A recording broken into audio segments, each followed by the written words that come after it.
JEE means previous year questions. हमारा chapter है haloalkanes and haloarenes. अगला question है question number 27। 1 bromopropane reacts with reagents in list 1। तो list 1 में कुछ रिएजेंट्स है, उससे 1 ब्रोमोप्रोपेन रिएक्ट करता है और लिस्ट 2 में आपको कुछ प्रोडक्ट्स दिए हैं, वो प्रोडक्ट्स फॉर्म होते हैं। ठीक है, तो आपको बताना है कौन सा ऑप्शन सही है। 2023 का क्वेश्चन है, डायरेक्ट एनसीईआरटी का क्वेश्चन है, एनसीईआरटी में टेबल दिया हुआ है इसका। ठीक है, तो एक बार आप इस क्वेश्चन को ट्राई करिए, फिर हम लोग आगे बढ़ते हैं। तो यहाँ पर हमें प्रोडक्ट नहीं बताना है, प्रोडक्ट एक्चुअली क्या बनेगा पर्टिकुलर, बस उसका फंक्शनल ग्रुप क्या होगा हमें बस वो बताना है प्रोडक्ट का। तो यहाँ हम लोग देखते हैं KOH एल्कोहल, अल्कोहलिक KOH। तो क्या होता है इसमें, बीटा एलिमिनेशन होता है तो अल्कीन बनता है, तो A का 3 हो जाएगा, है ना। नाइट्राइल ईस्टर नाइट्रो अल्कीन नहीं बनेगा, अल्कीन, तो A का 3 होगा।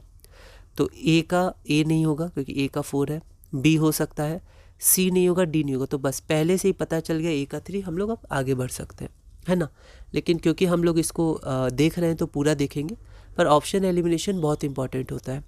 दूसरा है हमारा KCN, एल्कोहलिक KCN। ठीक है, तो KCN के साथ हमारा क्या बनता है, तो KCN के संग हमारा नाइट्राइल बन जाएगा, है ना। CN हमारा क्या हो जाएगा, नाइट्राइल, इसको साइनाइड भी बोलते हैं, तो नाइट्राइल ग्रुप। तो B का हमारा 1 हो जाएगा।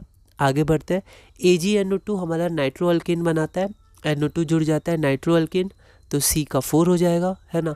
और D हमारा बचा वो 2 हो जाएगा, CH3COOAg ईस्टर, है ना, C double bond O Easter group होता है, तो वो जुड़ेगा हमारा तो ईस्टर। ठीक है, तो ये हमारा D का 2 हो जाएगा। ओके, अगला क्वेश्चन हम लोग देखते हैं, क्वेश्चन नंबर 28। यहाँ पर हमारे पास एक सबस्ट्रेट है, ठीक है, उसमें एक न्यूक्लियोफाइल ऐड हुआ है। NU क्या है, न्यूक्लियोफाइल है, तो यहाँ पर न्यूट्रल है, आप माइनस भी लगा सकते हैं, पर यहाँ न्यूट्रल दिया है, कोई दिक्कत नहीं है। तो वो एक प्रोडक्ट बना रहा है, ठीक है। तो ये हमारा रिएक्शन 1 है और ये हमारा प्रोडक्ट बन गया है ना। अब दूसरा भी एक रिएक्शन है, उसमें NO2 ग्रुप है, यहाँ पर OMe ग्रुप है, OCH3, यहाँ पर NO2 ग्रुप है। न्यूक्लियोफाइल फिर से यहाँ सब्स्टिट्यूट हुआ और आपका ये प्रोडक्ट बन गया, इसको रिएक्शन 2 नाम दिया गया है। 2023 मेंस का ये क्वेश्चन है। क्वेश्चन क्या है, द करेक्ट स्टेटमेंट, तो आपको करेक्ट स्टेटमेंट बताना है, A ऑप्शन। ठीक है, तो ये थोड़ा काइनेटिक्स से रिलेटेड है, तो ऐसे क्वेश्चंस इंपॉर्टेंट हो जाते हैं जो आपके डिफरेंट चैप्टर्स को कनेक्ट करें। तो ऑप्शन A आपका क्या है, ऑर्डर, रिएक्शन 1 का सेकेंड ऑर्डर है, रिएक्शन 2 का फर्स्ट ऑर्डर है। इसी तरह दोनों के ऑर्डर्स आपको बताने हैं। 2023 का क्वेश्चन है, एक बार आप इस क्वेश्चन को ट्राई करिए, फिर हम लोग आगे बढ़ते हैं। तो यहाँ पर हम लोग देखते हैं जो हमारा पहला रिएक्शन 1 है उसमें न्यूक्लियोफाइल ऐड हुआ, ठीक है। अब ये क्या होगा, तो ये SN1 रिएक्शन होगा। ऐसा क्यों, ऐसा इसलिए क्योंकि यहाँ अगर कार्बोकैटायन बनेगा तो वो स्टेबल होगा। क्यों स्टेबल होगा, क्योंकि एक तो रेजोनेंस हो रहा है और साथ में ये जो +R ग्रुप है अपना इलेक्ट्रॉन डोनेट करेगा, जिसके कारण आपका कार्बोकैटायन और स्टेबलाइज्ड होगा। तो SN1 होता क्या है, सब्स्टिट्यूशन न्यूक्लियोफिलिक यूनिमोलिक्यूलर, तो फर्स्ट ऑर्डर होता है। तो SN1 हमारा फर्स्ट ऑर्डर है, मतलब रिएक्शन 1 फर्स्ट ऑर्डर है, रिएक्शन 1 फर्स्ट ऑर्डर।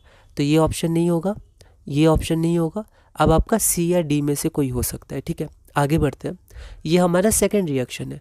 इसको अगर हम लोग देखें तो यहाँ पर अगर आपका कार्बोकैटायन बनेगा, ठीक है, तो वो आपका डीस्टेबलाइज होगा। ऐसा क्यों, रेजोनेंस है लेकिन यहाँ पर -R ग्रुप है, तो रेजोनेंस से वो डीस्टेबलाइज कर देगा उस कार्बोकैटायन को। तो यहाँ पर आपका SN2 रिएक्शन फॉलो होगा। SN2 क्या होता है, तो SN2 आपका होता है सब्स्टिट्यूशन न्यूक्लियोफिलिक बायमोलिक्यूलर, मतलब सेकेंड ऑर्डर होता है। ये -R या -M इफेक्ट शो करता है, इट डीस्टेबलाइजेज C+, तो ये आपका डीस्टेबलाइज हो जाएगा और इसी कारण ये जो आपका है वो SN2 फॉलो करेगा, तो सेकंड ऑर्डर। तो जो आपका सेकंड होगा वो, मतलब जो आपका 2 नंबर होगा वो सेकंड ऑर्डर हो जाएगा। तो ये आपका जो 2 होगा रिएक्शन वो सेकंड ऑर्डर, मतलब आपका आंसर C हो जाएगा, ठीक है। तो ऑप्शन एलिमिनेशन के भी साथ आप बढ़िएगा और ऐसे आप पूरा हम लोग रिएक्शंस भी देखेंगे, है ना। अगला क्वेश्चन है हमारा क्वेश्चन नंबर 29। RCH2Br ये हमारा सबस्ट्रेट है, I- एसीटोन यहाँ पर हमारा सॉल्वेंट है और प्रोडक्ट क्या बना रहा है, RCH2I मेजर प्रोडक्ट और Br-, ठीक है। द करेक्ट स्टेटमेंट है, तो यहाँ पर करेक्ट स्टेटमेंट क्या है, पहला ऑप्शन है the transition state formed is less polar than the localized anions, ठीक है। तो ये जो आपका एनायन है उससे आप लोकलाइज्ड मतलब फ्री एनायन, ठीक है, मतलब पूरा पॉजिटिव पूरा नेगेटिव चार्ज उसी के पास है। तो जो ट्रांजिशन स्टेट है वो लेस पोलर है than the localized anion. The reaction can occur in acetic acid also, मतलब एसीटोन की जगह अगर हम लोग सॉल्वेंट एसिटिक एसिड लेते तो भी ये रिएक्शन हो जाता। The solvent used in the reaction solvate the ions form. तो सॉल्वेशन एक प्रोसेस होता है जिसमें जो हमारा सॉल्वेंट होता है वो सॉल्वेट करता है, चारों तरफ से घेरता है एनायंस को, तो सॉल्वेशन अकर होगा एसीटोन में। और चौथा है B R minus can act as competing nucleophile. तो जो हमारा बी आर माइनस है वो कंपीटिंग न्यूक्लियोफाइल की तरह रिएक्ट करेगा, मतलब एक्ट करेगा, ठीक है। तो यह क्वेश्चन 2023 में पूछा गया था। अच्छा क्वेश्चन है, एक बार आप इस क्वेश्चन को ट्राई करिए, फिर हम लोग आगे बढ़ेंगे। तो यहाँ पर हम लोग देखते हैं ये हमारा फिंकल-स्टीन रिएक्शन है, ठीक है। फिंकल-स्टीन रिएक्शन है तो इसमें कुछ और कॉन्सेप्ट पूछा गया है। डायरेक्ट तो हमें पता है रिएक्शन क्या है, बोर्ड में भी ऐसे क्वेश्चन आए हुए हैं, ठीक है। अब ये होता क्या है, तो ये SN2 रिएक्शन होता है ना। यहाँ पर 1 डिग्री है तो ये SN2 की तरफ जाएगा। तो यहाँ पर अगर हम लोग ध्यान दें तो SN2 रिएक्शन में आपका क्या होता है, एक ट्रांजिशन स्टेट फॉर्म होता है, क्योंकि 1 स्टेप रिएक्शन है, ठीक है। तो हम लोग एक ट्रांजिशन स्टेट उसमें देखते हैं, NCERT में मैकेनिज्म में दिया हुआ है कि ऐसा हो के ही प्रोडक्ट बना होगा, ठीक है। तो वो जो ट्रांजिशन स्टेट होता है उसमें क्या होता है कि उसमें आपका जो ये Br है तो इससे बॉन्ड टूट रहा होगा और I माइनस से बन रहा होगा। तो अगर हम लोग यहाँ गौर करें तो यहाँ पर I के पास भी पूरा निगेटिव चार्ज नहीं है, क्योंकि वो धीरे धीरे उससे बॉन्ड बना रहा होगा C के संग। और जो आपका Br है वो उसके पास भी पूरा नहीं है, ठीक है, उसके पास धीरे धीरे निगेटिव चार्ज आ रहा होगा, है ना। तो ये पोलैरिटी इसका कम है क्योंकि दोनों के पास प्योर निगेटिव चार्ज नहीं है, लेकिन रिएक्शन से पहले I माइनस के बाद आपका प्योर निगेटिव चार्ज है और उसके बाद Br के पास भी हो जाएगा आफ्टर द रिएक्शन, है ना। लेकिन ट्रांजिशन स्टेट क्या होगा, लेस पोलर होगा, क्योंकि उसके पास लोकलाइज्ड मतलब एक जगह निगेटिव चार्ज नहीं है, ठीक है, पूरा डेल्टा माइनस ही है। तो the transition state formed is less polar, ये सही है। लोकलाइज्ड एनायन के पास पूरा निगेटिव चार्ज होता है तो वो ज़्यादा पोलर होते हैं, ओके।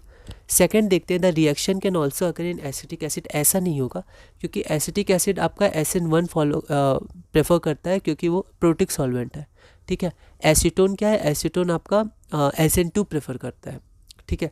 तो प्रोटिक होने के कारण आपका एसिटिक एसिड इसको शो नहीं करेगा, मतलब इस रिएक्शन अकर नहीं होगा एसिटिक एसिड, वो SN1 फॉलो करता है क्योंकि प्रोटिक सॉल्वेंट SN1 की तरफ जाते हैं। The solvent used in the reaction solvates the ion form. नहीं, एसीटोन सॉल्वेट नहीं करेगा, प्रोटिक सॉल्वेंट्स आपके सॉल्वेट करते हैं, ठीक है। Br minus can act as competing nucleophile. ऐसा नहीं होगा, ऐसा क्यों, क्योंकि यहाँ पर एक्चुअली NaI और NaBr होता है। अगर आप फिंकल-स्टीन में देखिएगा यहाँ पर सिर्फ एनाइन दिया हुआ है, पर NaBr क्या होता है आपका एसीटोन में प्रेसिपिटेट कर जाता है। तो जब वो प्रेसिपिटेट कर जाता है तो Br माइनस आपका कंपीट नहीं कर पाएगा, वो प्रेसिपिटेट कर जाएगा, ठीक है। तो ये जो प्रोटिक और नॉन प्रोटिक के जो कॉन्सेप्ट है वो आप एक बार देख लीजिएगा, है ना। इंपॉर्टेंट है कि कौन सॉल्वेट करते हैं, कौन आपका SN1 फॉलो करते हैं, कौन SN2 में ज़्यादा मदद करते हैं, है ना। तो यहाँ पर acetic acid is protic which does not support SN2। Acetone does not solvate ions. Br minus gets precipitated and hence cannot compete with I minus. तो आपका आंसर हो जाएगा transition state is less polar than the free या localized anion, ठीक है। यहाँ पूरी negative charge नहीं है जबकि आपका इसके पास पूरा निगेटिव चार्ज है, ओके। अगला क्वेश्चन है हमारा क्वेश्चन नंबर 30।